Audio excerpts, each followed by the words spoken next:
इस air hostess की ये पहली फ्लाइट थी, लेकिन उड़ान शुरू होते ही उसके पेट में कुछ ऐसा हंगामा मचा कि उसे खुद पर काबू नहीं रहा। अचानक उल्टियां शुरू हो गईं और सबके सामने वो थूकने लगी। आसपास बैठे पैसेंजर हक्के बक्के रह गए। एक माँ ने तो फौरन अपनी बेटी को पीछे छुपा लिया। ये सिलसिला 2 साल तक चला। थूक रुकने का नाम ही नहीं ले रहा था। खुद को बचाने की कोशिश में उसने पैसेंजर से मदद मांगी, लेकिन तब तक बहुत देर हो चुकी थी। उसकी हालत इतनी खराब हो गई कि बस कुछ झटकों के बाद उसकी जान चली गई। असल में ये फ्लाइट आम फ्लाइट नहीं थी। कहा जाता है कि अगर कोई इस विमान की वीडियो देख ले और कुछ खास पा ले तो फ्लाइट उसे नुकसान नहीं पहुंचाती। लेकिन इस बार बात कुछ अलग थी। जब सिमी, पहले वाली एयर होस्टेस की दोस्त, ने पीछे पलटकर देखा तो एक आदमी की आंखों से खून बह रहा था। घबराकर सिमी अपने बेटे को लेकर फ्लाइट के आगे के हिस्से में गई। वहां उसने एक लड़के को देखा जो कुछ स्केच बना रहा था। थोड़ा अजीब सा लग रहा था, लेकिन जो वो ड्रॉ कर रहा था वही फ्लाइट में हो रहा था।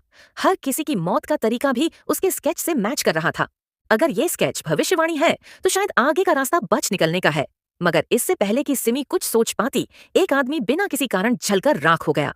डर के मारे वो अपने बेटे के साथ भागी, लेकिन एक दरवाजा पार करके दूसरा दरवाजा मिला, जैसे कोई भूल भुलैया हो।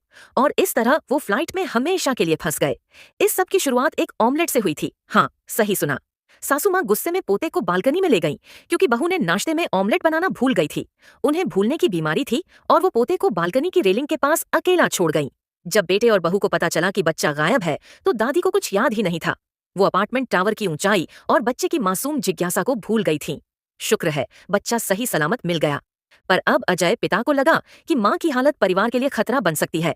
उसे याद आया कि टैक्सी में एक पैसेंजर ने एक फ्री नर्सिंग होम के बारे में बताया था, जहां बुजुर्गों की देखभाल अच्छे से होती है और पैसे भी नहीं लगते। अजय ने माँ को वहीं शिफ्ट करने का सोचा। जब नर्स उन्हें लेने आई सब ठीक लग रहा था, लेकिन जब अजय मिलने पहुंचा तो उसे कुछ अजीब लगा।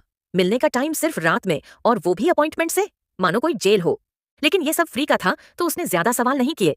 फिर माँ ने विनती करनी शुरू की, मुझे यहाँ से ले चलो बेटा। अजय कंफ्यूज था। एक तरफ माँ की हालत, दूसरी तरफ छोटा बच्चा और थकी हुई पत्नी। उसने दिल पर पत्थर रखकर कार आगे बढ़ा दी।